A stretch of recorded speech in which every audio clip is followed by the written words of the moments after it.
Kufunyaniswe ukuba kuqhambuke umkhuhlane weehagu kwiphondo laseMpuma Koloni okukuz'emva kokuba oogqirha bezilwanyana bevavanye izilwanyana ezifileyo kumasipala waseAmathole kule nyangiphelileyo. Lo mkhuhlane weehagu ubachaphazele ngakumbi abantu abafuye iihagu.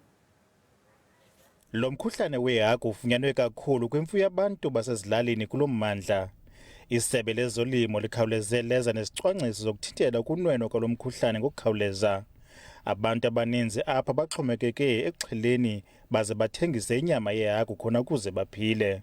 Iihagu zethu ziyafa, sisifo esingasaziyo ngoba lo besisajongele COVID-19 ebesijongile sisahlala ezindlini kwaze kwangenelela le ihagu. Iihagu zethu kuqala azityi, kayiqalwa sisifo iqala ingakufuni ukutya ezimkhumbini.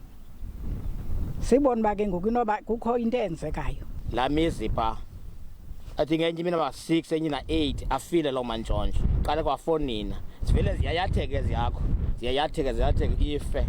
Iinkokheli zasekuhlaleni zicele ukuba urhulumente angenelele. Abantu bayazixhela bayozithengisa kweza pay points kwenze babekho imali. Now xa kukho isifo ke ngoku itsho ukuthi kuzaba nzima emakhayeni ukuba kuqhutywa ngalahlobo kuqhutywa ngalo yoba umuntu abe nesente ezongezela kule nkamnkam. Isebe lezolimo lithi zonke iihagu kulo mmandla waseAmathole akuvumelekanga ukuba zixhelwe zityiwe okanye zihanjiswe kwezinye iindawo. The area was placed under quarantine.